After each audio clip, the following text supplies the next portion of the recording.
ক্লাসরুমের সেই চেনা হট্টগোল দেখে চিনি মনে মনে ভাবছে, এই চেনা পরিবেশ, আমি কি আসলেই অতীতে ফিরে এসেছি?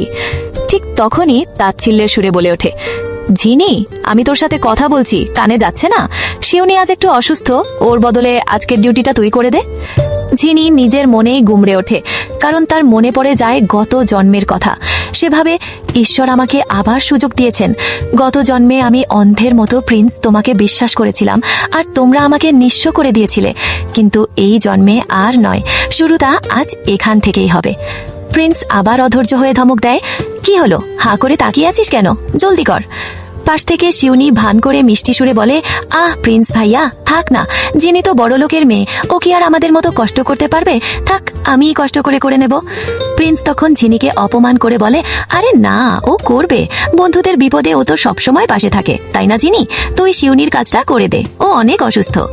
তাদের এই আচরণ দেখে সহপাঠী ইয়ান সুয়াং প্রতিবাদী কণ্ঠে বলে, প্রিন্স, তুমি বড্ড বেশি বাড়াবাড়ি করছো। শিউনির কাজ ও নিজে করবে, জিনি কেন করতে যাবে? ও কি তোমার চাকর?